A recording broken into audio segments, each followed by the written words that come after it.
semuanya, hari ini kita akan mempelajari materi mengenai langkah-langkah penyusunan personalia. Ada dua hal yang akan kita bahas pada sore ini. Yang pertama yaitu pelatihan dan pengembangan karyawan, dan yang kedua pemberian kompensasi. Oke, langsung saja kita ke yang pertama, yaitu pelatihan dan pengembangan karyawan. Apa sih pelatihan dan pengembangan karyawan? Pelatihan dan pengembangan karyawan adalah suatu proses yang sistematis untuk mengubah tingkah laku seseorang dan tenaga kerja dengan tujuan peningkatan pencapaian tujuan perusahaan. Ada juga tujuan dari pelatihan dan pengembangan karyawan. Yang pertama, untuk menutup celah antara kemampuan karyawan dengan permintaan jabatan. Yang kedua, meningkatkan efisiensi dan efektivitas kerja karyawan dalam mencapai sasaran. Yang ketiga, untuk memperbaiki penggunaan keterampilan dan teknik pelaksanaan pekerjaan tertentu. Selanjutnya, yaitu keuntungan pelatihan dan pengembangan. Ada 3. Yang pertama, bagi organisasi. Latihan on the job cenderung memikat pelamar berkualitas. Selanjutnya, jarang turn off karena kepuasan kerja meningkat dan potensi diakui. Yang ketiga, penggunaan teknologi dan sistem kerja baru. Selanjutnya, bagi manajer atau pimpinan, yaitu untuk memastikan manajer dan individu-individu dalam perusahaan belajar dari masalah dan pengalaman agar tidak mengulanginya. Yang kedua, meningkatkan kinerja dan promosi bagi manajer itu sendiri. Selanjutnya, bagi individu-individu dalam organisasi. Yang pertama itu makin adaptif terhadap perubahan sifat pekerjaan. Yang kedua, skill meningkat dan menjamin kelangsungan pekerjaan. Yang ketiga, potensi kerja meningkat. Selanjutnya, yaitu metode pelatihan dan pengembangan. Apa sih metode yang dilakukan? Metode latihan dan pengembangan yang biasa digunakan adalah metode on the job training. Apa itu metode on the job training? On the job training adalah pelatihan dengan menempatkan calon pekerja dalam kondisi pekerjaan yang sebenarnya di bawah bimbingan dan pengawasan dari supervisor. Metode on the job training ini meliputi 5. Ada 5 macam. Yang pertama, coaching. Coaching itu adalah atasan memberi arahan kepada bawahan. Yang kedua, plan progression, yaitu pemindahan karyawan dalam saluran yang ditentukan melalui tingkatan organisasi yang berbeda. Yang ketiga, rotasi jabatan, yaitu pemindahan karyawan melalui jabatan-jabatan yang bervariasi.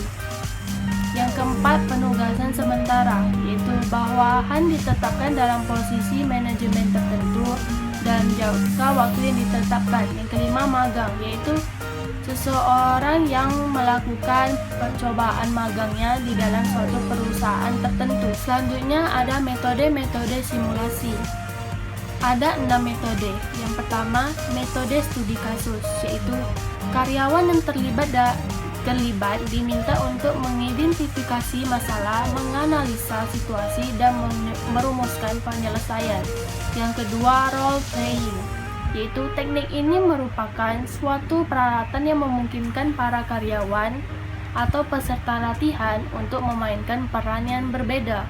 Yang ketiga, business games, yaitu suatu simulasi pengambilan keputusan skala kecil yang dibuat sesuai dengan situasi kehidupan bisnis nyata. Yang keempat, festival training, yaitu bentuk latihan ini dilaksanakan oleh pelatih-pelatih khusus. Yang kelima, latihan laboratorium, yaitu latihan kelompok yang digunakan untuk mengembangkan keterampilan pribadi. Yang keenam, program-program pengembangan eksekutif, yaitu biasanya diselenggarakan di universitas atau lembaga-lembaga pendidikan lainnya. Selanjutnya, yang kedua yaitu pemberian kompensasi. Apa sih kompensasi itu? Kompensasi adalah sebagai balas jasa yang diberikan oleh suatu perusahaan kepada karyawannya. Bagi suatu perusahaan, kompensasi punya arti penting.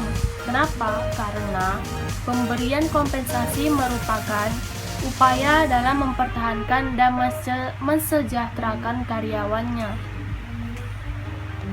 Habis itu, apa sih tujuan dari kompensasi? Ada dua tujuan. Yang pertama, tujuan ikatan kerjasama. Artinya, antara karyawan dan owner dapat terjalin ikatan kerjasama yang lebih kuat. Yang kedua, tujuan kepuasan kerjasama, yaitu agar karyawan yang telah memberikan kontribusi melalui pekerjaan yang dilakukannya dapat terpuaskan. Selain itu, ada juga menurut Marioto 1994, tujuan kompensasi meliputi 4 hal. Yang pertama, pemenuhan kebutuhan ekonomi karyawan atau sebagai jaminan ekonomi security bagi karyawan. Yang kedua, mendorong agar karyawan lebih baik dan lebih giat dalam bekerja. Yang ketiga, menunjukkan bahwa perusahaan mengalami kemajuan. Yang keempat, menunjukkan penghargaan dan perlakuan adil perusahaan terhadap karyawan. Selanjutnya, jenis-jenis kompensasi. Ada 5 jenis. Yang pertama, kompensasi yang bersifat finansial adalah kompensasi yang diterima oleh karyawan dalam bentuk uang atau kontribusi yang telah dilakukan oleh karyawan itu sendiri. Yang kedua, kompensasi yang bersifat non-finansial adalah kompensasi yang diberikan pada karyawan berupa non-finansial. Artinya, kompensasi dilakukan dengan maksud mempertahankan karyawan dalam jangka panjang. Yang ketiga, pengupahan insentif, yaitu memberikan upah atau gaji berdasarkan perbedaan prestasi kerja. Yang keempat, kompensasi pelengkap atau fringe benefit, yaitu pemberian kompensasi berupa program-program pelayanan karyawan dengan tujuan mempertahankan karyawan dalam jangka panjang. Contohnya itu seperti pesangon. Yang kelima, keamanan dan kesehatan karyawan merupakan balas jasa perusahaan dalam bentuk non-finansial. Makin baik kondisi keamanan dan kesehatan, maka makin positif sumbangan karyawan tersebut bagi perusahaan. Selanjutnya adalah 3 hal penentuan kompensasi. Yang pertama, harga atau nilai pekerjaan. Yang pertama itu melakukan analisis jabatan atau pekerjaan.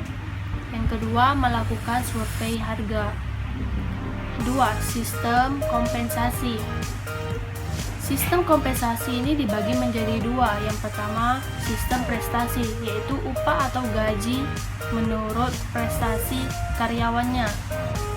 Yang kedua, sistem waktu, yaitu besarnya kompensasi dihitung berdasarkan standar waktu seperti jam, hari, minggu, bulan.